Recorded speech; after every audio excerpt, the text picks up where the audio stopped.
الحمد لله رب العالمين والعاقبة للمتقين والصلاة والسلام على أشرف الأنبياء والمرسلين وعلى آله وصحبه أجمعين ومن تبعهم بإحسان إلى يوم الدين. أما بعد فأعوذ بالله من الشيطان الرجيم. إن الشيطان لكم عدو فاتخذوه عدوا إنما يدعو حزبه ليكونوا من أصحاب السعير. بزم سعید میں موجود قابل احترام سامعین اکرام، دیگر ہمارے شاہدین، ناظرین اور سامعین، آپ تمام کا آج کی اس محفل سعید میں تہ دل سے استقبال کرتے ہوئے اللہ سے دعا کرتے ہیں، اللہم انفعنا وارفعنا بالقرآن العظیم وعلمنا ما ينفعنا وزدنا علما ولا تكلنا إلى أنفسنا طرفة عين وأصلح لنا شأننا كله لا إله إلا أنت. آج کی نشست کا عنوان ہم اور آپ کے لیے دینی سعادت کے اعتبار سے بڑا ہی اہم ہے، شیطانی شرارت اور شرعی حفاظت. کامیابی دو طریقے سے انسان کو حاصل ہوتی ہے، اور مکمل کامیاب اور کامران وہی شخص قرار دیا جاتا ہے جسے نفع بھی مکمل ہو اور پوری طرح وہ نقصان سے بچا ہوا بھی ہو.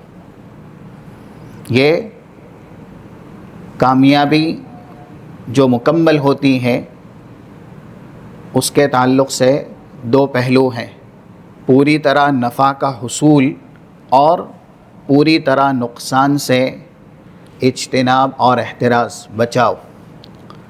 دوسرا پہلو یہ بھی انسان کی کامیابی ہی ہے کہ اسے نفع حاصل نہ ہو لیکن نقصان یا بڑے نقصان سے وہ بچایا جائے، نقصان اور بڑے نقصان سے وہ بچا لیا جائے تو وہ کامیاب ہے.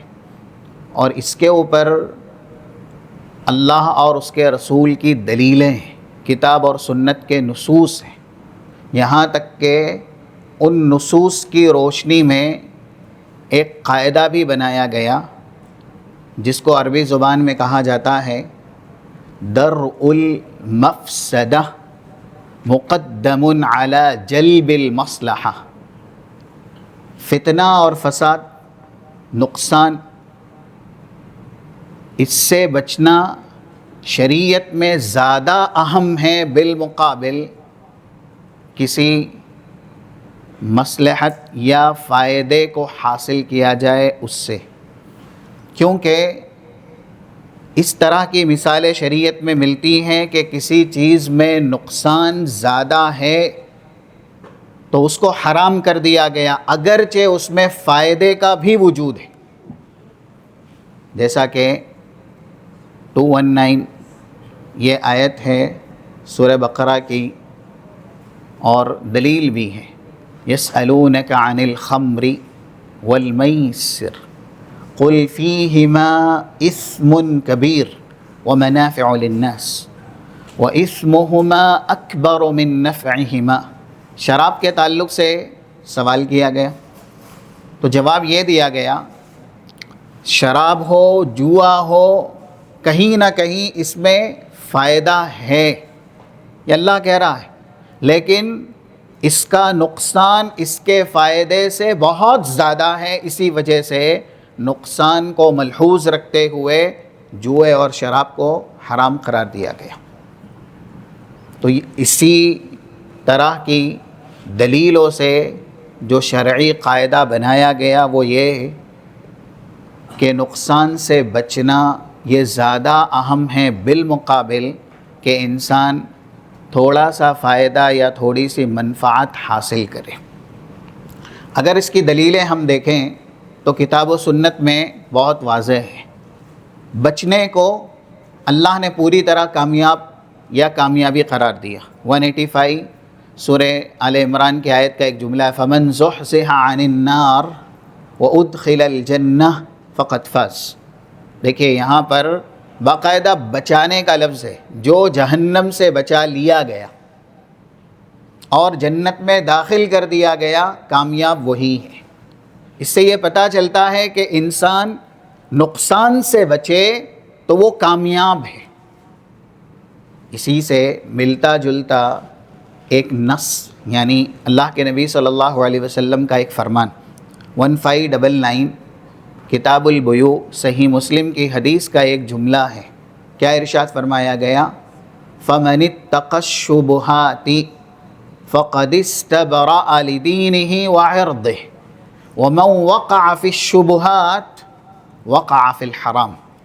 جو انسان شک شبے سے بچایا گیا، دیکھ رہے ہیں نقصان سے بچنے کو کتنا بڑا فائدہ قرار دیا گیا یا کتنی بڑی کامیابی قرار دی گئی، اس حدیث کے جملے پر ہمیں غور کرنا چاہیے۔ فَمَنِ اتَّقَى الشُّبُهَاتِ فَقَدِ اسْتَبْرَأَ لِدِينِهِ وَعِرْضِهِ۔ جو انسان شک شبے سے یا شبہات سے بچایا گیا، اس کا دین اور اس کی عزت یہ دونوں ہی محفوظ ہو جائے گی۔ دین بچ جائے گا اگر ہم اپنے آپ کو شبہات کے نقصان سے بچائیں گے، اور عصمت اور عزت بھی محفوظ رہے گی اگر انسان شک شبہ سے اپنے آپ کو محفوظ رکھے گا۔ لیکن کچھ فائدے کو حاصل کرنے کے لیے اگر شک شبہ میں گیا تو ہو سکتا ہے کہ اس کا دین بھی چلا جائے، اس کی عزت بھی چلی جائے۔ اسی کو کہا گیا وَمَنْ وَقَعَ فِي الشُّبُهَاتِ وَقَعَ فِي الْحَرَامِ۔ جو شک شبہ میں واقع ہوا، یعنی وہ نقصان سے نہیں بچا، تو عین وہ سب سے بڑے نقصان میں چلا جائے گا، یعنی حرام میں واقع ہو جائے گا۔ قاعدہ ہے جو رسول اللہ صلی اللہ علیہ وسلم کی حدیث کی شکل میں بیان ہوا، اس سے بھی پتہ چلتا ہے کہ نقصان سے بچنا یہ کامیابی ہے۔ جیسا کہ 2340 ابن ماجہ کی حدیث ہے، لا ضرر ولا ضرار۔ نقصان میں خود کو ڈالنا بھی نہیں ہے اور کسی اور کو نقصان پہنچانا بھی نہیں ہے۔ اپنے آپ کو بھی نقصان سے بچانا ہے اور اپنی ذات سے دوسروں کو بھی نقصان نہیں پہنچانا ہے۔ یہ اللہ کے نبی صلی اللہ علیہ وسلم نے قاعدہ ہی بیان کیا۔ اس سے یہ پتہ چلتا ہے کہ کامیابی انسان کے لیے اس میں ہے جب وہ اپنے آپ کو نقصان سے بچائے۔ اسی لیے 2305 کتاب الزہد جامع ترمذی کی حدیث، جس میں اللہ کے نبی صلی اللہ علیہ وسلم نے یہاں تک کہا اتق المحارم تکن اعبد الناس۔ جو گناہوں سے بچتے ہیں، یعنی نقصان سے اپنے آپ کو بچاتے ہیں، ان کا عبادت کا درجہ سب سے اونچا ہے، وہ سب سے بڑے عابد ہیں۔ اگر تم گناہوں سے، اللہ کی نافرمانی سے اور محرمات سے بچ گئے، اتق المحارم یہ اس کا ترجمہ، تکن اعبد الناس، تو لوگوں میں سب سے بڑے عابد بن جاؤ۔ اب شیطانی شرارت، اس کا ہدف کیا ہے، اس کا مقصد کیا ہے، شیطان چاہتا کیا ہے؟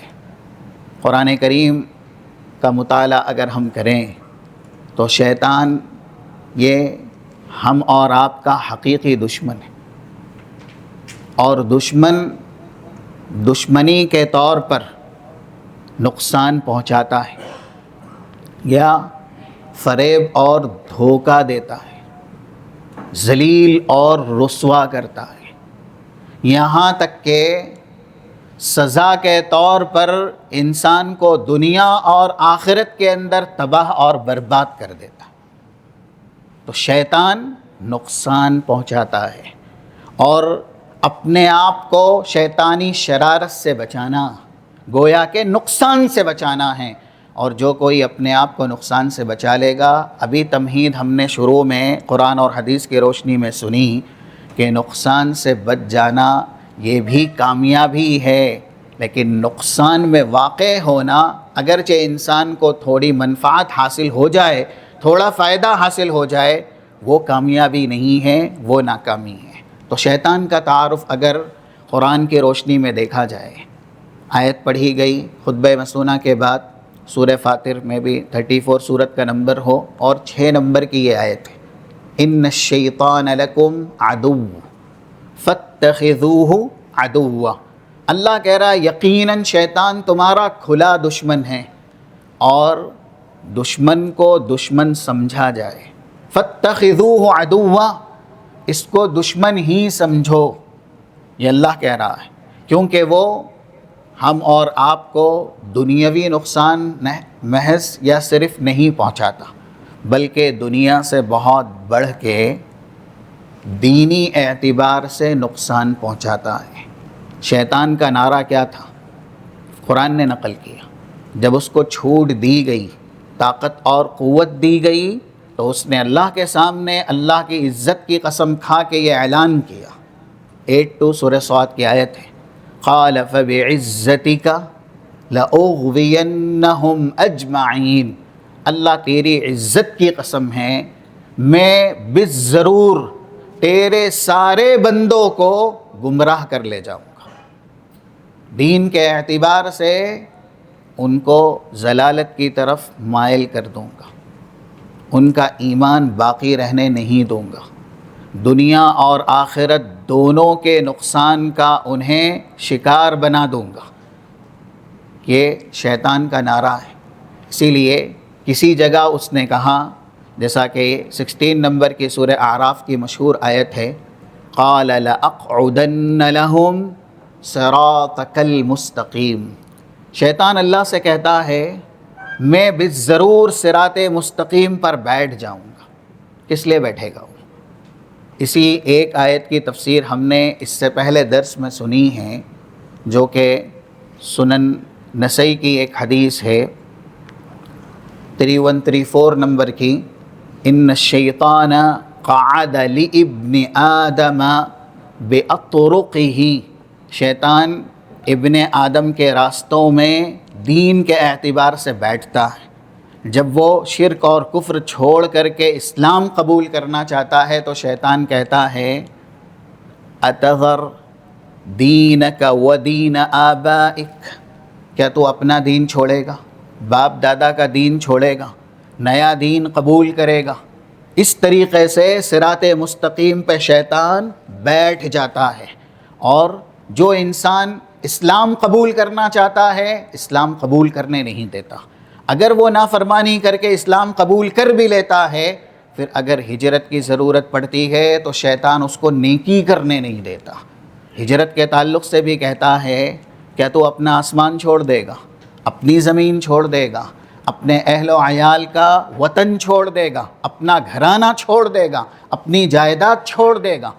شیطان وسوسہ دلاتا ہے تاکہ وہ بڑی نیکی ہجرت نہ کر پائے۔ پھر جب ابن آدم یہاں پر بھی نافرمانی کرتا ہے تو دین پر باقی رہنے کے لیے جو جہاد کرتا ہے، لڑتا ہے، کاوش کرتا ہے، کوشش کرتا ہے، جسے ہم مجاہدہ کہتے ہیں، اب چاہے مجاہدت النفس ہو یا مجاہدت الشیطان ہو، کیونکہ سب سے بڑا شیطان تو انسان کا اپنا نفس ہے نا۔ وَنَعُوذُ بِاللَّهِ مِن شُرُورِ أَنفُسِنَا وَمِن سَيِّئَاتِ أَعْمَالِنَا۔ 885 جو حدیث ہے کتاب الجمعہ صحیح مسلم کی، رسول اللہ یہ خطبہ پڑھا کرتے تھے اور اس کے یہ جملے ہیں، اللہ میں تجھ سے حفاظت کا سوال کرتا ہوں اپنے نفس کے شر سے، اپنے نفس کی برائی سے، اور اس کے بعد جو شیطان کی طرف سے برائی آتی ہے یعنی گناہوں کی برائی سے۔ تو پہلے تو نفس کی برائی سے رسول اللہ صلی اللہ علیہ وسلم نے حفاظت کا سوال کیا ہے۔ اس لیے جب انسان مجاہدہ کرتا ہے، جہاد کرتا ہے، تب شیطان اسے دین پر باقی رہنے نہیں دیتا، تب بھی کوشش کرتا ہے کیا تو دنیاوی فائدہ چھوڑ دے گا، اپنی تجارت کو گنوا دے گا، یا اپنے آپ کو قتل کر دے گا؟ اگر تو ایسا کرے گا، یعنی جہاد کرے گا جنت تک پہنچنے کے لیے، تو پھر کیا ہوگا؟ تیرا مال وراثت میں تبدیل کر دیا جائے گا، فلاں فلاں وارث ہو جائے گا، یہاں تک کہ تیری محبوبہ جس سے تو نے شادی کی ہے، نکاح کیا ہے، منکوحہ، اس سے بھی بعد میں شادی کر لی جائے گی، یہ تک بھی انسان کو شیطان وسوسے کے طور پر ذہن میں فکرہ ڈال کر کے جہاد سے روکنا چاہتا ہے، لیکن وہاں انسان نافرمانی کرتا ہے تو وہ دین کے اوپر باقی رکھ دیا جاتا ہے۔ تو یہی آیت ہے قال لأقعدن لهم صراطک المستقیم، پہلے اسلام قبول کرنے نہیں دیتا، اسلام قبول کر لیا تو نیکی کرنے نہیں دیتا، نیکی بھی کر رہا ہے تو دین پر باقی رہنے نہیں دیتا، شیطان کاوشیں کوششیں کرتا ہے صراط مستقیم پہ بیٹھ کر کے تاکہ لوگ دین قبول نہ کر سکے، دین پر عمل نہ کر سکے۔ اسی طرح سب سے بڑا شیطان کا مقصد جہاں وہ پہنچا ہے وہاں پر ہی ہر کسی کو وہ پہنچانا چاہتا ہے۔ اس آیت کے بعد جو اللہ نے قرآن میں کہا فَاتَّخِذُوهُ عَدُوًّا انما يدعو حزبہ لیکونوا من اصحاب السعیر، اللہ نے کیوں کہا کہ شیطان تمہارا کھلا دشمن ہے، اس کو دشمن سمجھو؟ کیونکہ وہ اپنے پورے لشکر کو جہنم کا ایندھن بنانا چاہتا ہے۔ وہ خود تو بن گیا، جہنم رسید ہو گیا، اب اس کی کاوش اور کوشش یہ ہے کہ اپنے ساتھ لشکر جرار لے کر کے وہ جہنم میں جانا چاہتا ہے۔ وہ جنت سے محروم ہوا تو وہ نہیں چاہتا بنی آدم کا ایک بھی شخص جنت میں جائے۔ یہ ہے شیطان کی شرارت، اسی لیے غون کیا گیا یا تنبیہ کی گئی 27 سورہ اعراف کی آیت ہیں یا بنی آدم لا یفتننکم الشیطان کما اخرج ابویکم من الجنہ ینزع عنہما لباسہما لیریہما سوآتہما انہ یراکم ہوا وقبیلہ من حیث لا ترونہم، اے بنی آدم شیطان تم کو ہرگز بھی وہ فتنے میں نہ ڈالے جس طریقے سے اس نے تمہارے والدین آدم اور حوا کو فتنے میں ڈالا۔ اور وہ فتنہ کیا تھا کہ وہ جنت میں موجود تھے، ان سے خطا کروائی، غلطی کروائی اور جنت سے نکلوا دیا۔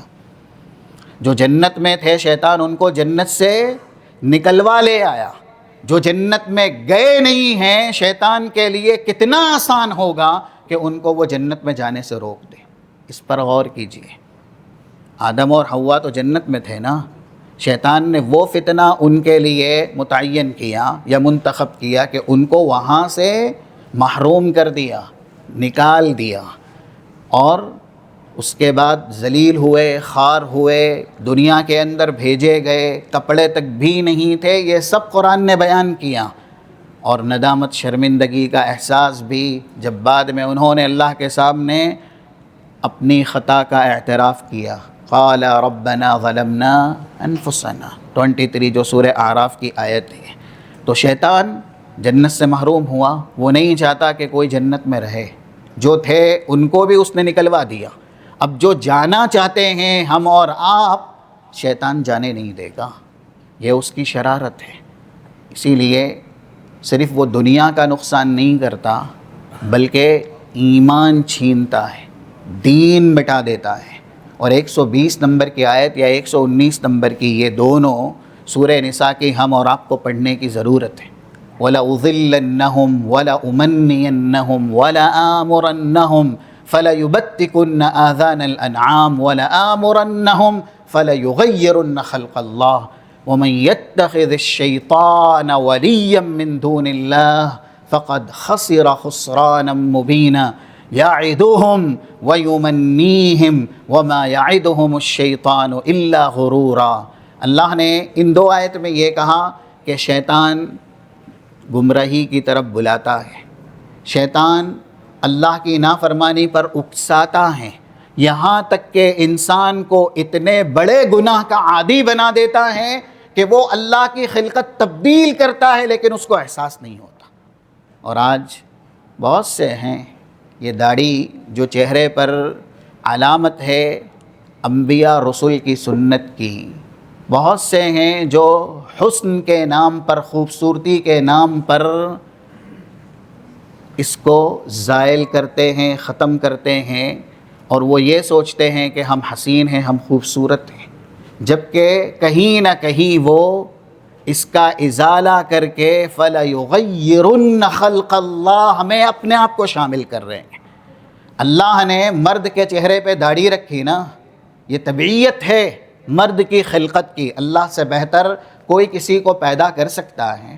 64 سورہ غافر یا سورہ مومن، 2 نام ہیں سورت کے، اسی میں آیت ہے وَصَوَّرَكُمْ فَأَحْسَنَ صُوَرَكُمْ، اس نے تمہاری تصویر بنائی اور اس سے زیادہ حسین تمہاری تصویر کون بنا سکتا ہے؟ لَقَدْ خَلَقْنَا الْإِنسَانَ فِي أَحْسَنِ تَقْوِيمٍ۔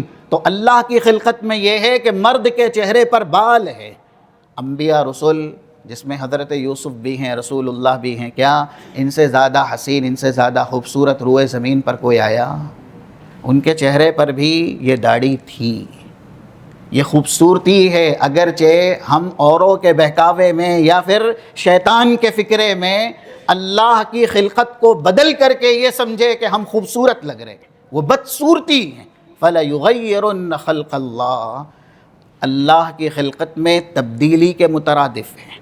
یا پھر خواتین کے تعلق سے جو کہ صحیح مسلم کی حدیثیں ہیں 2125 یا ایسے ہی اس کے بعد 2128 جو صحیح مسلم میں بیان ہوئیں، لعن اللہ الواشمات والمستوشمات، جو گودنا گدوانے والی ہیں یعنی ٹیٹو بنانا، یا اسی طریقے سے جو یہاں کے آنکھ کے اوپر کے بال ہیں ان کو تراشنا۔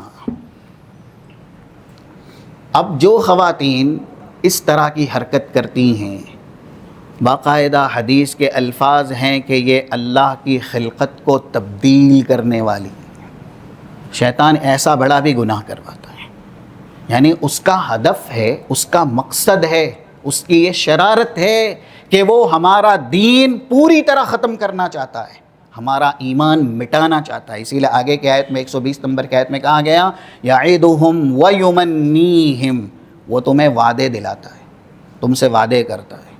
اور شیطان کا وعدہ دنیا تمہاری ہے، دنیا میں تم کو اللہ نے زندگی بہت لمبی دی ہے، اپنی دنیا جیو، دنیا کی کامیابی حاصل کرو، یہیں پر ہی ہمیشہ رہنا ہے۔ ایسے وعدے جو سراسر دھوکے پر، جھوٹ پر، فریب پر اور باطل پر مبنی ہیں۔ یعدہم ویمنیہم، شیطان نافرمانوں سے وعدے کرتا ہے، ان کو جھوٹی امیدیں دلاتا ہے۔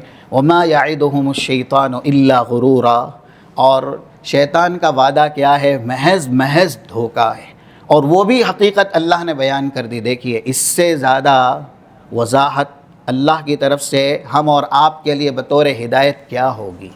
شیطان کل قیامت کے دن اپنے پرستاروں کے ساتھ کیا کرے گا، اپنے پیروکاروں کو کیا جواب دے گا؟ یہ 22 نمبر کی آیت پڑھنے کی ہے، اس کو زیر مطالعہ ہم اور آپ کو لانا چاہیے۔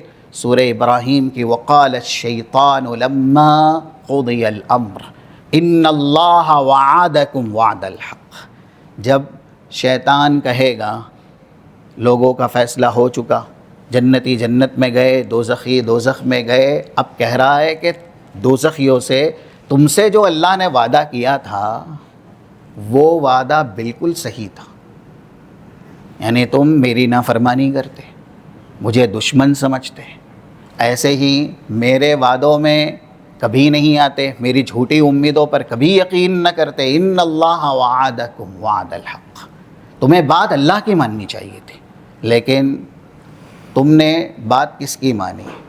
اپنے محسن حقیقی کی، خالق حقیقی کی نہیں مانی، اس کی نافرمانی کی۔ وَوَعَدتُّكُمْ فَأَخْلَفْتُكُمْ، میں نے تم سے جتنے وعدے کیے آج ان سارے وعدوں کی میں خلاف ورزی کرتا ہوں۔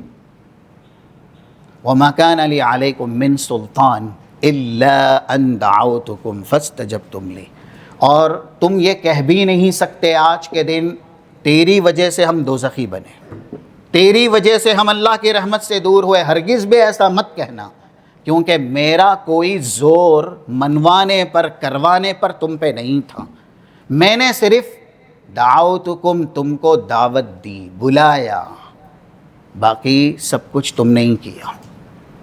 جیسا دسترخوان سجا ہو اور اس پر شراب کی بوتلیں بھی ہوں اور بلایا جائے، تو جو انوائٹ کر رہا ہے، دعوت دے رہا ہے، وہ صرف بلا رہا ہے، لیکن ہاتھ پکڑ کے جبراً اکراہن بیٹھا کر کے منہ میں ڈال نہیں رہا ہے۔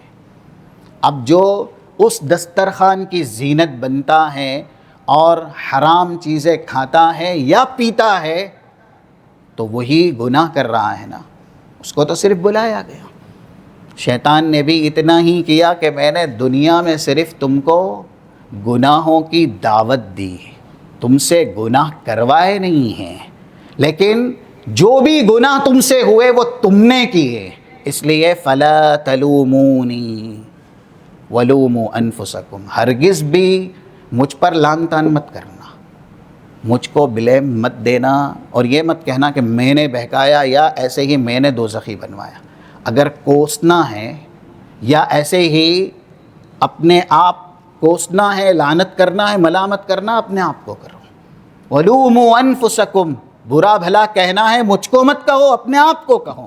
مَا أَنَا بِمُصْرِخِكُمْ وَمَا أَنْتُمْ بِمُصْرِخِيَّ، آج میں خود اپنے آپ کو نہیں بچا سکا، جب میں خود کی مدد نہیں کر سکا میں تمہاری مدد کیسے کروں گا؟ اس لیے جہنم میں جا رہا ہوں، میں نہیں بچ سکا تو تم کو کیسے بچاؤں گا؟ انی کفرت بما اشرکتمون من قبل، آج میں برملا ان تمام تر پیروکاروں کا انکار کرتا ہوں جنہوں نے اللہ کی عبادت میں مجھے شریک ٹھہرایا، جنہوں نے میرے گمراہ کرنے پر یا وسوسے دلانے پر اللہ کے ساتھ شرک کیا۔ میں اپنے تمام تر شرکاء کا آج انکار کر رہا ہوں۔ یہ قیامت میں جو ہونا ہے، میدان محشر میں جو ہونا ہے، اللہ نے کلام مجید میں واضح کر دیا۔ تو شیطان انسان کا پورا دین مٹانا چاہتا ہے، اس کے ایمان کو ختم کرنا چاہتا ہے، اسی لیے جب وہ عبادت کے لیے کھڑا بھی ہوتا ہے تو وہ عبادت صحیح ہونے نہیں دیتا، وسوسے دلاتا ہے۔ کیا یہ حدیث ہم نے نہیں سنی؟ 389 صحیح مسلم کی ہے، 608 صحیح بخاری کی ہے۔ اذا نودی للصلاة ادبر الشیطان وله ضرات، جیسے ہی اذان کی آواز آتی ہے، اذان دی جاتی ہے، شیطان بھاگتا ہے، اور پھر اذان ختم ہو گئی، ثم اقبل، آ جاتا ہے۔ وَإِذَا ثُوِّبَ لِلصَّلَاةِ، جیسے ہی نماز کے لیے اقامت کہی جاتی ہے، ادبر، پھر سے بھاگ جاتا ہے، اور اقامت ختم ہوتی ہے، نماز میں انسان جیسے ہی کھڑا ہوا، اقبل، پھر سے آتا ہے، حتی یخطر بین المرء وصلاته، اب پھر انسان اور اس کی نماز کے بیچ میں کون حائل ہوتا ہے؟ شیطان حائل ہوتا ہے۔ کچھ لوگ کبھی کبھی تصور کرتے ہیں کہ وہ باتیں جو کبھی یاد نہیں آتی اور ذہن پر زور دینے کے بعد بھی یاد نہیں آتی، وہ نماز میں بہت آسانی سے یاد آ جاتی ہے۔ وہ نماز میں آسانی سے اس لیے یاد آتی ہے کہ نماز ہمارا ایمان ہے، نماز ہمارا دین ہے، نماز ہماری کامیابی ہے، نماز ہمارے لیے گناہ سے بچنے کا حقیقی میزان ہے، یا یوں کہیے کہ سب سے بڑا ہتھیار ہے۔ 45 سورہ عنکبوت کی آیت، ان الصلاۃ تنہی عن الفحشاء والمنکر، 277 ابن ماجہ کی حدیث، وَاعْلَمُوا أَنَّ خَيْرَ أَعْمَالِكُمْ الصلاۃ، لوگوں علم رکھو کہ تمہارے اعمال میں سب سے بہتر تمہاری نماز ہے۔ اور 2616 رسول اللہ کی بڑی حدیث جامع ترمذی کے اندر موجود ہے، جس میں کہا گیا وَعُمُودُهُ الصلاۃ، اسلام کا پلر کیا ہے؟ نماز ہے۔ ایسی عبادت کو وہ شیطان قبول ہونے نہیں دیتا، یا یوں کہہ لیجئے کہ صحیح ہونے نہیں دیتا۔ جب وہ صحیح طریقے سے ادا نہیں کی جائے گی تو کیا قبول ہوگی؟ اس لیے نماز میں بآسانی وہ چیزیں انسان کو یاد آ جاتی ہیں جو بقیہ اوقات میں ذہن پر زور دینے کے بعد بھی یاد نہیں آتی۔ اور یہ حدیث کے الفاظ ہے، ابھی نماز شروع ہوتی ہے، شیطان انسان اور اس کی نماز کے بیچ حائل ہو جاتا ہے اور کہتا ہے اذکر کذا و کذا، یہ یاد کر، یہ یاد کر۔ اور ہم اور آپ کو اس طرح کے جملوں پر اپنی نماز کو یاد کرنا ہے۔ کیا ہم بھی انہی میں سے تو نہیں؟ جو مسجد میں امام کے پیچھے جسمانی طور سے تو رہتے ہیں لیکن ذہنی طور سے ہم مسجد میں نہیں رہتے. جب شیطان انسان سے کہتا ہے یہ یاد کر یہ یاد کر، وہ یاد کرتے رہتا ہے حتی لا یدری کم صلی، اور جو اس کا ہدف ہے، ٹارگٹ ہے کہ ہاں تیری بڑی عبادت جو تیرا دین ہے نا، مجھے اس کو ہی صحیح ادا نہیں ہونے دینا، شیطان اس میں کامیاب ہو جاتا ہے. امام صاحب السلام علیکم ورحمۃ اللہ جب سلام پھیرتے ہیں تو پیچھے اس شخص کو یہ پتہ نہیں رہتا کہ اس نے 4 پڑھی ہے یا 3 پڑھی ہے یا کتنی پڑھی ہے. تو ہم اور آپ کو بھی یہ یاد رکھنا ہے کہ کیا ہم جب نماز پڑھتے ہیں تو ہماری نمازوں کی ایسی حالت ہے، ہمارے سجدوں کی ایسی حالت ہے کہ سجدہ 1 کیا یا 2 کیے، رکعات 1 پڑھی یا 2 پڑھی.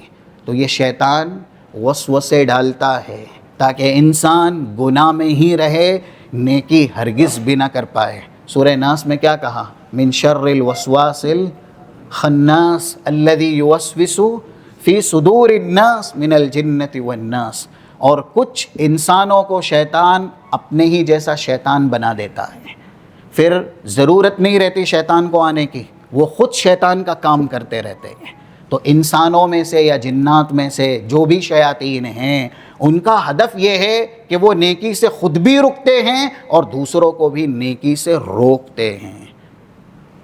یہاں تک ہے شیطان کی شرارت جو حدیث میں بیان ہوئی، 3281 3281 صحیح بخاری کتاب بدء الخلق. اللہ نے دنیا بنائی ہے نا، تو اسی میں شیطان کو کس نے پیدا کیا؟ اللہ ہی نے پیدا کیا. شیطان پیدا کیا گیا. خلقتنی من نار، خود اس نے اعتراف کیا اللہ تو نے مجھے آگ سے پیدا کیا ہے. یہ سورہ صاد کے اندر موجود آیات ہیں 71 سے 75 تک. جب شیطان کی پیدائش کا تذکرہ ہے وہاں پر یہ بھی بیان ہے کہ اس کی طاقت اور قوت. ان الشیطان یجری من الانسان کمجری الدم، شیطان انسان کی رگوں میں جیسے خون دوڑتا ہے اس طریقے سے سرایت کرتا ہے اور پھر انسان کے جسم میں پوری طرح داخل ہو جاتا ہے. اس حدیث کو بالکل حقیقی معنی پر ہی محمول کرنا ہے کہ ہاں شیطان کو یہ طاقت ملی ہے کہ انسان کے نفس میں وہ داخل ہو سکتا ہے، اس کے جسم کے اندر وہ جا سکتا ہے، یہاں تک کہ نسوں میں جیسے خون ہے اور وہ گردش کرتا ہے، دوڑتا ہے، ویسے ہی شیطان نسوں میں جا کر کے بھی گردش کرتا ہے. اتنی طاقت اللہ کی طرف سے شیطان کو دی گئی ہے. اب جب اس کے پاس یہ طاقت ہے، یہ قوت ہے کہ وہ انسان کی رگوں تک بھی پہنچ سکتا ہے، تو وہ کیسے انسان کے دین کو صحیح سالم رہنے دے گا یا پھر ایسے ہی اسے کامیاب اور کامراں ہونے دے گا. اسی لیے اللہ نے قرآن میں ایک جملہ ہی استعمال کیا، غالباً 19 نمبر کی آیت سورہ مجادلہ کی، استحوذ علیہم الشیطان، یا 18 نمبر کی، استحوذ علیہم الشیطان فانساہم ذکر اللہ اولئک حزب الشیطان الا ان حزب الشیطان هم الخاسرون. جن کے اوپر شیطان غالب آ جاتا ہے نا، پھر اللہ کیا ہے یہ تک بھی بھلا دیتا ہے. فَأَنسَاهُمْ ذِكْرَ اللَّهِ، اللہ کے وجود کو بھی اس کے ذہن سے، اس کے دماغ سے پوری طرح دور کر دیتا ہے. اولئک حزب الشیطان، اور جن کی یہ حالت ہو جائے کہ وہ شیطان کے بہکاوے میں اللہ کو بھول جائے یا اس کے ذکر کو بھول جائے، تو قرآن کہہ رہا ہے کہ یہی ہے شیطانی ٹولہ، یہی ہے شیطانی جماعت. اور غور سے خبردار ہو کر کے یہ سننا چاہیے، الا ان حزب الشیطان هم الخاسرون. جو بھی شیطان کا پیروکار ہوا، شیطان کی جماعت میں آیا، اس سے زیادہ نقصان اٹھانے والا، اس سے زیادہ خسران والا اور ایسے ہی فقدان والا کوئی ہو نہیں سکتا، دنیا اور آخرت دونوں کے اعتبار سے. تو یہ شرارت کا تذکرہ ہے جو قرآن اور حدیث کی روشنی میں آپ کے سامنے کیا گیا، اور شروع میں یہ بتایا گیا کہ نقصان سے بچنا یہ کامیابی کی دلیل ہے، اس لیے ہم اور آپ شیطان کی شرارتوں سے بچیں۔ اب بچنا کیسے ہے؟ وہ سارے وسائل جو ہم اور آپ جانتے ہیں، تعوذ کی شکل میں ہو، اللہ کے ذکر کی شکل میں ہو، دعاؤں کی شکل میں ہو، ان کا تذکرہ ٹھیک ہے آئندہ نشست میں موقع ملا تو کیا جائے گا۔ ابھی کچھ ایسے آداب ہیں، یعنی رسول اللہ صلی اللہ علیہ وسلم کی طرف سے ہدایات ہیں، یومی اعتبار سے انسان ان عادتوں کا شکار نہ ہو جو عادتیں مباشرتاً انسان کو شیطان بنا دیتی ہیں، یا حدیث میں کہا گیا اس طرح کی عادتیں شیطان ہی کی ہیں، شیطان کی طرف سے۔ تو یہ پہلا ذریعہ ہے کہ انسان یومی اعتبار سے، یعنی جو بھی لمحات اس کی زندگی میں ہیں ان سارے لمحات میں ان عادتوں سے اپنے آپ کو بچائے جن عادتوں کو شریعت اسلامیہ میں مطلقاً شیطان کی عادت قرار دیا گیا۔ نمبر 1، جیسا کہ 6226 صحیح بخاری کی حدیث ہے، ان اللہ یحب العطاس ویکرہ التثاوب۔ یہ عادت ہر ایک میں ہوتی ہے، بس یہ ہے کہ انسان کو اسے ختم کرنا ہے یا پھر جو طریقہ بتلایا گیا ہے وہ طریقہ اختیار کرنا ہے۔ چھینکنے والے کو اللہ پسند کرتا ہے، اس لیے کہ جب چھینک آتی ہے تو انسان اللہ کی تعریف کرتا ہے، لیکن اس کے برعکس تثاوب، جمائی کا آنا، جو سستی یا غفلت کی علامت ہوتی ہے۔ نیند سے پہلے انسان کو زیادہ تر، یعنی جو انسان منہ کھول کر کے بسا اوقات آواز نکالتا ہے، اس کو کہتے ہیں تثاوب۔ حدیث میں کہا گیا انما التثاوب من الشیطان، یہ جو جمائی ہے، سستی کے موقع پر انسان لمبا سا منہ کھولتا ہے اور اس کے بعد کچھ آہ کے کلمات نکالتا ہے، یہ سراسر شیطانی فعل ہے اور یہ شیطانی عادت۔ صحیح بخاری کی حدیث ہے، ریفرنس آپ کے سامنے دیا گیا 6226، انما التثاوب من الشیطان، جمائی کا آنا یہ شیطان کی طرف سے ہے۔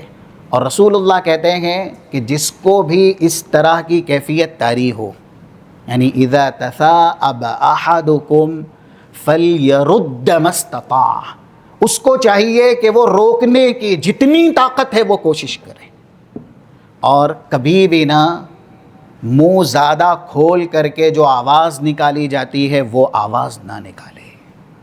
کیوں؟ وہ آواز شیطان کی آواز ہوتی ہے، اور پھر شیطان ہنستا بھی ہے جب انسان منہ کھول کر کے آواز نکالتا ہے۔ زیادہ تر لوگوں کو اس کا علم نہیں ہے، اور یہ معمولی سا عمل انسان کو شیطان بنا دیتا ہے۔ اس لیے اس طرح کے عمل سے بچنا چاہیے، اور یہ کیفیت انسان کو ہر لمحہ طاری ہو سکتی ہے، یعنی 1 گھنٹے میں کئی بار بھی طاری ہو سکتی ہے۔ ایسا نہیں ہے سالوں میں 1 بار آئے گی یا زندگی میں چند بار آئے گی، یہ ہمیشہ ہونے والی کیفیت ہے۔ اور ان کیفیات میں شرعی علم حاصل کرنا اور یہ جاننا کہ یہ عمل شیطانی ہے، ہم اس سے بچے کیسے۔ اور واقعی جو انسان نہیں بچتا نا تو یہ غفلت کی طرف لے جاتا ہے، اور غفلت انسان کو اس کے ہدف اساسی سے یعنی نیکی کرنے سے غافل کر دیتی ہے۔ یہ ایک عمل جو شیطان کی طرف منسوب ہوا۔ دوسرا، یہ بھی زیادہ تر ہوتا ہے، اور کچھ لوگ اسے اپنی خوبی سمجھتے ہیں یا اپنی طاقت اور قوت سمجھتے ہیں، نادان ہوتے ہیں۔ کون سا عمل؟ غصہ، بے جا غصہ کرنا، زیادہ غصہ کرنا، اور غصے میں جو بھی شیطانی سوچ ہے یا شیطانی آلہ ہے وہ بن کر کے نقصان کرنا، توڑ پھوڑ کرنا، گالی گلوچ کرنا، رشتے ناطے ختم کر دینا، اور انسان کی جو عزت کی حد ہے اس کو بھی تجاوز کر جانا، آپے سے باہر ہو جانا۔ غصہ یہ شیطان کی طرف سے ہے، یہ حدیث نوٹ کی جائے، جیسا کہ 4784 ابو داؤد کی حدیث ہے، اور محققین نے اس کی تحسین کی ہے، جس میں شیخ شعیب ارناؤت ہیں، انہوں نے تحسین کی ہے، قابل حسن ہے یہ حدیث، قابل بیاں ہے۔ اللہ کے نبی صلی اللہ علیہ وسلم نے کہا الغضب من الشیطان وَإِنَّمَا الشَّيْطَانُ خُلِقَ مِنَ النَّارِ وَإِنَّمَا النَّارُ تُطْفَأُ بِالْمَاءِ فَمَنْ غَضِبَ فَلْيَتَوَضَّأْ۔ غضب شیطان میں سے، شیطان کی طرف سے ہے غصہ۔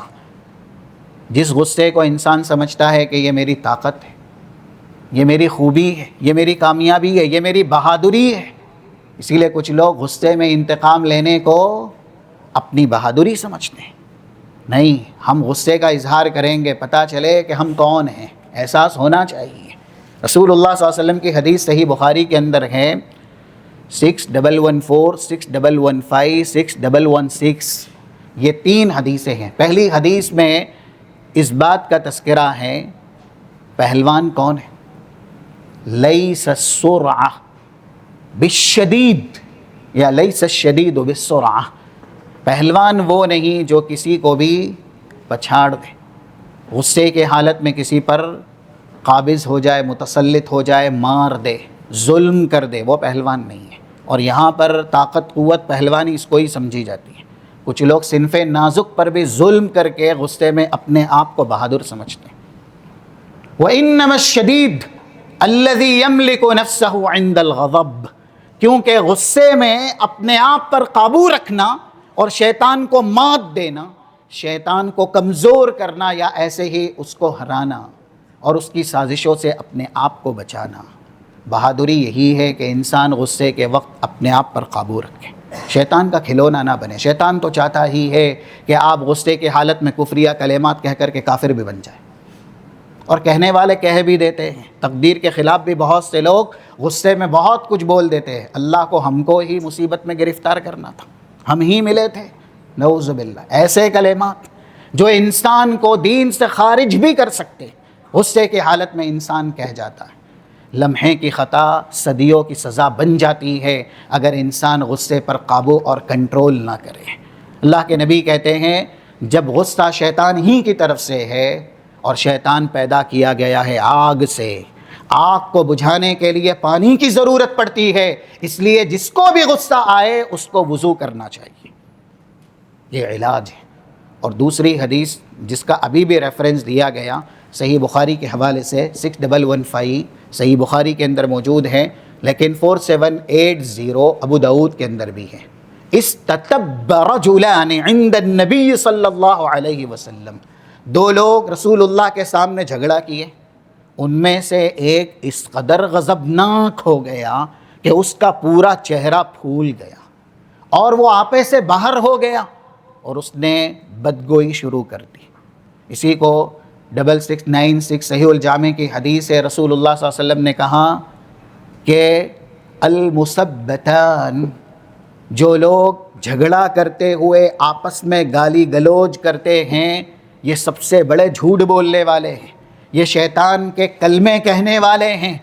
تو 2 لوگ رسول اللہ کے سامنے جھگڑا کیے اور ایک انسان غضبناک ہو گیا، حتی احمرت عینا، آنکھیں اس کی پوری سرخ ہو گئی، اس کے گال پورے پھول گئے اور وہ آپے سے باہر ہو کر کے کچھ بھی کہنے لگا۔ رسول اللہ نے اس موقع پر کہا انی لأعلم کلمہ، میں ایک جملہ جانتا ہوں، ایک کلمہ جانتا ہوں، لو قالها هذا الغضبان، اگر یہ غصے والا جو ابھی بالکل شدید ترین غصے کی حالت میں ہے وہ کلمہ کہہ دے لذهب عنه الغضب، تو پورا غصہ اس سے ختم ہو جائے گا۔ اور وہ کلمہ کیا ہے بھائی؟ احسنتم، اعوذ باللہ من الشیطان الرجیم، یہ صحیح بخاری کی حدیث ہے 6115 نمبر کی۔ اس سے کیا پتہ چلا؟ کیوں رسول اللہ نے کہا غصے کی حالت میں آپ یہ دعا پڑھیں، یہ کلمہ پڑھیں؟ اس سے تائید ہو جاتی ہے کہ غصہ کس کی طرف سے ہے؟ شیطان کی طرف سے ہے۔ اسی لیے 6116 یعنی 6116 صحیح بخاری کی حدیث میں جب ایک صحابی نے بار بار رسول اللہ سے کہا اوصنی یا رسول اللہ، اللہ کے نبی دین کے کسی بڑے عمل کی وصیت کیجئے، فردہا مرارا، بار بار وہ وصیت دہراتے رہے اور وصیت کے جواب میں رسول اللہ یہ جملہ دہراتے رہے، لا تغضب لا تغضب، غصہ مت کرنا۔ انہوں نے کہا اور کوئی وصیت کر دیجئے، کہا غصہ مت کرنا، اور کوئی وصیت کر دیجئے، کہا غصہ مت کرنا۔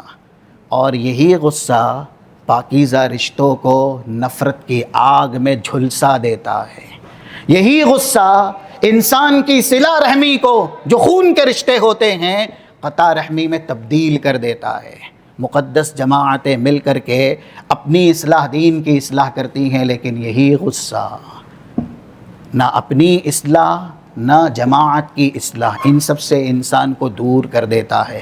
اس لیے ہم اور آپ کو یہ علم حاصل کرنا چاہیے، شیطان کی طرف سے یہ غصہ آتا ہے، ٹھیک ہے؟ دین کے اعتبار سے منکر پر نکیر کرنے کے لیے جو غصہ ہوتا ہے وہ ممدوح ہوتا ہے، وہ قابل تعریف ہوتا ہے، وہ انسان میں ہونا چاہیے، لیکن وہ کہاں؟ جہاں اللہ اور اس کے رسول کی نافرمانی ہو، ہمارا ذاتی فائدہ ہے اور اس فائدے کے لیے ہم غصہ کریں تو یہ غصہ شیطان کی طرف سے، اور زیادہ تر انسان کو یا تو اپنے نقصان کی وجہ سے غصہ آتا ہے یا پھر فائدے کی محرومی کی وجہ سے غصہ آتا ہے، تو یہ شیطان کی طرف سے، اس سے بچنا چاہیے۔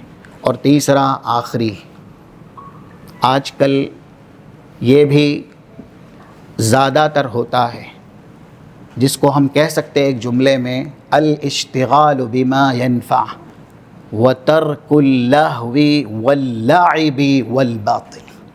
ہم اور آپ کو دنیا میں جو لمحات ملے ہیں وہ محدود ہیں، 60 سال ہو، 70 سالہ ہو، 100 سالہ ہو، جتنے بھی ہوں، قیامت کے مقابل وہ کچھ بھی نہیں ہے، سمندر کا ایک قطرہ بھی نہیں ہے، کیونکہ وہ ہمیشہ کی زندگی ہے۔ تو دنیا کے لمحات محدود ہیں، بہت کم ہیں، اور ان محدود لمحات میں جس کی تیاری کرنی ہے وہ بہت زیادہ ہے۔ اس لیے زیادہ تر منفعت کے کاموں میں اپنا قیمتی وقت لگانا، اس کے پیچھے پڑنا جو قابل انتفاع ہے، جس سے ہم کو فائدہ ملتا ہے، ان کاموں میں رہنا، لہو و لعب سے بچنا، باطل امور سے بچنا۔ آج کل فنگر اوپر نیچے ہوتی ہے نا،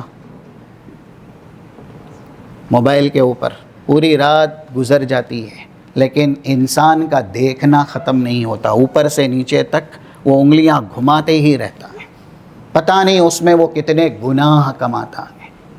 تو رسول اللہ صلی اللہ علیہ وسلم نے ایک شخص کو دیکھا، یہ دلیل ہے، یہ عمل بھی شیطانی ہے۔ کیا ہے اس کی دلیل؟ 4940 ابو داؤد کی حدیث ہے، رأى رجلا یتبع حمامہ، کبوتر کے پیچھے لگ گیا وہ۔ بہت سے آج بھی ہیں جو کبوتر باز بھی ہیں، یا اس کے ہی درجے میں ایسے جانور جن کو پالا جائے اور اس کے پیچھے نماز بھی چھوڑی جائے، تلاوت قرآن بھی چھوڑ دی جائے، یا اپنے جو قیمتی اوقات ہیں وہ جانوروں کے پیچھے لگا لیے جائے۔ یہ قیمتی اوقات اللہ نے دیے جنت حاصل کرنے کے لیے، دوزخ سے بچنے کے لیے۔ تو ایک انسان کو دیکھا کہ وہ کبوتر کے پیچھے لگ گیا۔ کچھ لوگوں کو عادت ہوتی شکار کرنے کی، وہ اس کے پیچھے لگے رہتے، اور آج کل تو موبائل سے بڑھ کر کے عادت کس کی ہوگی؟ زیادہ تر لوگوں کو اس کی عادت ہو ہی چکی ہے، نیٹ استعمال کرنے کی، موبائل پر گیم کھیلنے کی۔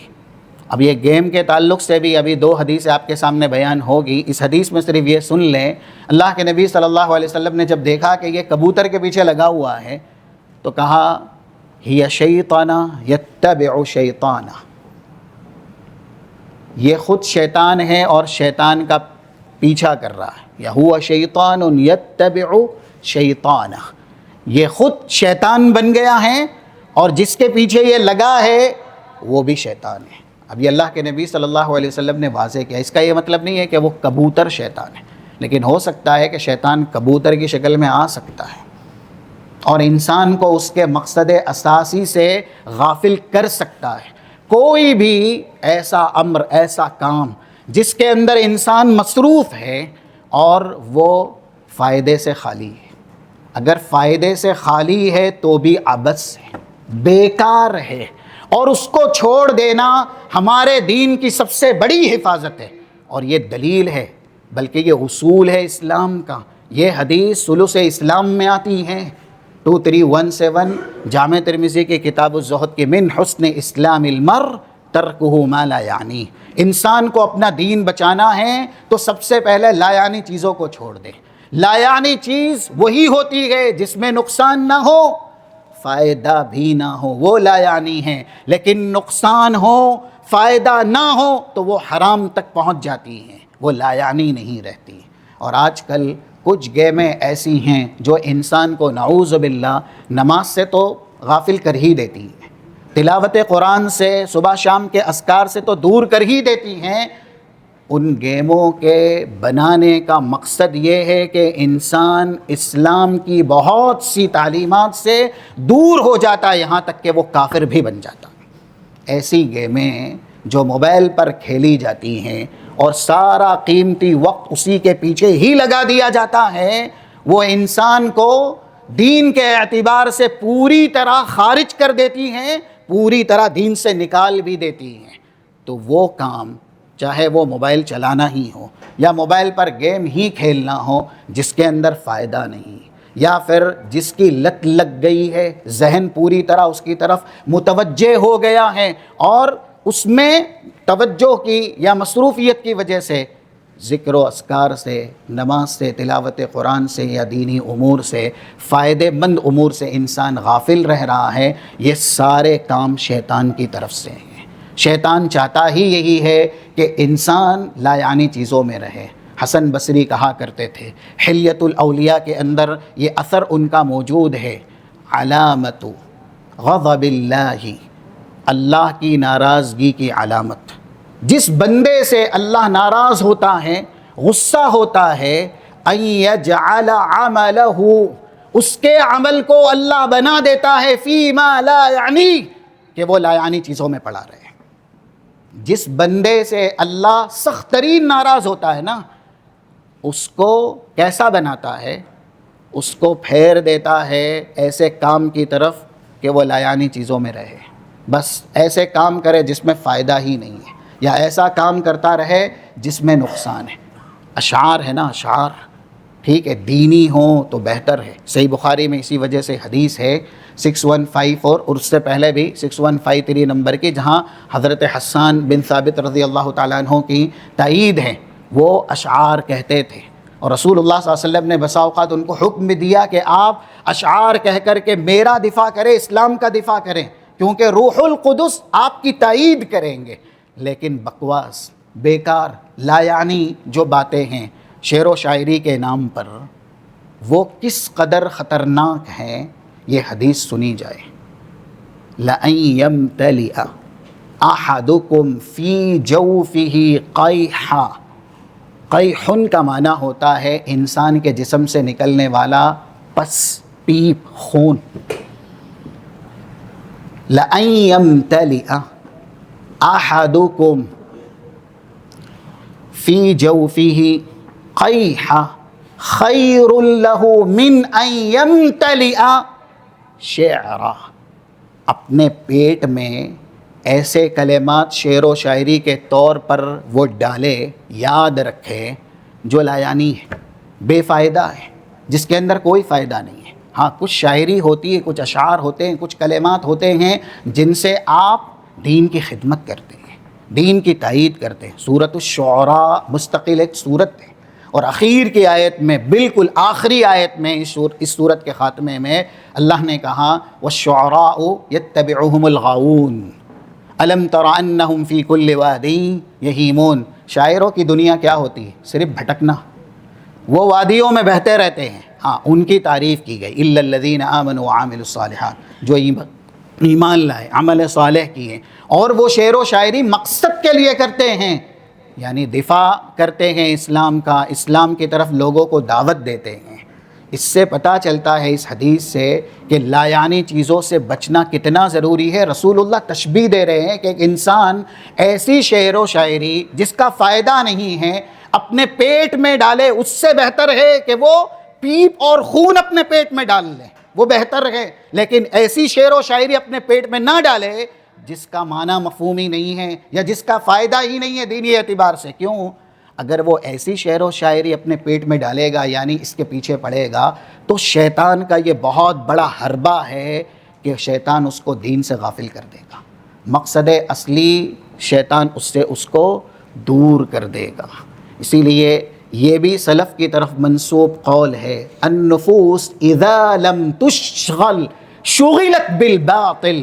اگر ہم اپنے آپ کو اچھے بہترین کاموں میں، فائدہ مند کاموں میں مصروف نہیں کریں گے نا، تو شیطان ہمارے خالی پن کو کس میں مصروف کر دے گا؟ باطل میں مصروف کر دے گا۔ اسی لیے انسان کو ہمیشہ اچھے بہترین کاموں میں ہی اپنا قیمتی وقت لگانا چاہیے، نہ کہ اپنا قیمتی وقت جو اللہ نے جنت حاصل کرنے کے لیے دیا ہے، دوزخ سے بچنے کے لیے دیا ہے، وہ موبائل پر صرف کر دے یا پھر ایسی گیموں کے کھیلنے میں صرف کر دے جس کی وجہ سے صرف اور صرف اس کے ایمان کو نقصان پہنچے، اس کے دین کو شیطان تباہ اور برباد کر دے۔ اسی لیے اللہ کے نبی صلی اللہ علیہ وسلم نے یہ جملہ استعمال کیا جو ابھی آپ کے سامنے بیان ہوا 2317، من حسن اسلام المرء ترکہ ما لا یعنی۔ سب سے بہترین اسلام ایسے شخص کا ہے جو کہ لا یعنی چیزوں کو چھوڑ دیتا ہے۔ کچھ گیمیں جنہیں ہم آسان بھی سمجھتے ہیں نا، کیرم کھیلنا، لوڈو کھیلنا، یعنی تقریباً جو بورڈ والی گیمیں ہوتی ہیں اس کے تعلق سے یہ حدیثیں ہیں۔ اگر کسی کو پڑھنا ہے تو صحیح مسلم پڑھے، 2257 نمبر کی یہ نمبر ہے، 2257 حدیث کا نمبر ہے۔ من لعب بالنردشیر، یہ اس قدر نجس اور ناپاک گیمیں ہوتی ہیں، کیونکہ انسان جب ایک بار کھیلتا ہے، دو بار کھیلتا ہے اور اس کا عادی بن جاتا ہے تو پھر نماز سے، تلاوت قرآن سے، دینی امور سے یہ گیمیں اس کو پوری طرح غافل کر دیتی۔ رسول اللہ نے تشبیہ دی ہے۔ اب چاہے اس کے اندر کچھ اور بھی گیمیں داخل ہوتی ہیں، فقہا نے یا شارحین حدیث نے کہا ہر وہ کھیل جس کے اندر دینی فائدہ نہ ہو یا فائدہ نہ ہو اور انسان اس میں مصروف رہ کر کے اپنا وقت ضائع کرے، وہ اس وعید میں آتا ہے، من لعب بالنردشیر، جو نردشیر کھیلتا ہے گویا کہ وہ اپنے ہاتھ کو خنزیر کے گوشت میں اور اس کے خون میں ڈبو دیتا ہے۔ گناہ کچھ ایسے ہوتے ہیں جو نجس اور ناپاک نہیں ہوتے، گناہ ہیں، حرام ہیں، لیکن نجس اور ناپاک نہیں ہوتے ہیں۔ لیکن جو گناہ نجس ہونا، ناپاک ہو، اس سے بڑا کوئی گناہ نہیں ہوتا، کیونکہ ہر گناہ ناپاک نہیں ہوتا، لیکن ہر ناپاکی ضرور گناہ ہوتی ہے، یہ قاعدہ یاد رکھنا چاہیے۔ تو نجس جو چیزیں ہیں وہ گناہوں میں سب سے بڑے گناہ میں آتی ہیں، ایسے کھیل جو انسان کو مصروف کر دیں اور اس کا کوئی جسمانی فائدہ نہ ہو۔ اسی لیے 1637 جامع ترمذی کی حدیث بھی ہے، لیس کل شیء من ذکر اللہ فہو لہو، جو اللہ کا ذکر نہیں ہے وہ لہو ہے، یعنی وہ دین سے غافل کرنے والا ہے۔ اب کچھ چیزیں بتائی گئی، تیر اندازی ہے، گھوڑے سواری ہے، جس میں انسان دینی اعتبار سے بھی فائدہ حاصل کرتا ہے، جسمانی اعتبار سے بھی فائدہ حاصل کرتا ہے۔ اور قرآن کو اللہ نے تعبیر ہی کیا کیا، 32 نمبر کی آیت ہے سورہ نام کی، وَمَا الْحَيَاةُ الدُّنْيَا إِلَّا لَعِبٌ وَلَهْوٌ، دنیا نام ہے کھیل تماشے کا۔ لیکن جب دنیا کھیل تماشا ہے تو ہم اور آپ کھیل تماشا اسے بنائیں گے تو انجام کیا ہوگا؟ ہم کو بنانا ہے کیا دنیا کو کھیل تماشا؟ آج زیادہ تر لوگوں نے دنیا کو کھیل تماشا ہی بنایا ہے، اور اپنے دین کو بھی انہوں نے کھیل تماشا بنا لیا۔ ہمارا وقت ہمارا دین ہے، اگر یہ وقت کھیل تماشوں میں گزرے گا، لایعنی چیزوں میں گزرے گا تو دین کھیل تماشا ہو جائے گا، اور جو دین کو کھیل تماشا بنا لے گا اس کا انجام یہی ہے. بس یہی پر بات ختم کی جا رہی ہے. یہ آخری آیت ہے سورہ اعراف کی آیت نمبر 51. الذین اتخذوا دینہم لہوا ولعبا وغرتہم الحیاۃ الدنیا فالیوم ننساہم کما نسوا لقاء یومہم ھذا وما كانوا بآیاتنا یجحدون. جن لوگوں نے دنیا میں اپنے دین کو کھیل کود بنا لیا تھا، دنیا نے ان کو دھوکہ دیا اور وہ دنیا کے دھوکے میں مبتلا ہو گئے. آج کے دن ہم ان کو اپنی رحمت سے ویسے ہی دور کر دیں گے، بھلا دیں گے جس طریقے سے دنیا میں انہوں نے ہماری ملاقات کو بھلا دیا تھا اور وہ ہماری آیتوں کے انکار کرنے والے تھے. تو یہ ہے شیطان کا بڑا حربہ کہ انسان لایانی امور میں اپنے آپ کو منہمک رکھے، مصروف رکھے، اور لایانی امور اگر انسان نہیں بچتا ہے تو گویا کہ وہ شیطانی عادت میں مبتلا رہتا ہے. اس سے ہم اور آپ کو بچنا چاہیے. یہ ہمارے دین اور ایمان کی یا ایسے ہی جسمانی حفاظت کی ضمانت ہے کہ لایانی امور سے جس کے اندر فائدہ بھی نہیں ہے ہم اس سے بھی اجتناب کریں، جس کے اندر نقصان ہے واللہ ہرگز بھی اس میں اپنے آپ کو مبتلا نہ کریں. اگر اس طریقے سے کوئی بچے گا تو وہ شیطان سے بچا لیا جائے گا. یہی ہے شرعی حفاظت. اور بھی ہے انشاءاللہ آئندہ نشست میں آپ کے سامنے بیان کی جائے گی. رب العالمین ہمیں شیطان کی شرارت سمجھنے اور پھر جو شرعی حفاظت ہے وہ اختیار کرنے کی توفیق اور سعادت نصیب فرمائے. وصلی اللہ علی نبینا محمد وعلی آلہ وصحبہ اجمعین. انشاءاللہ کل بالکل صبح میں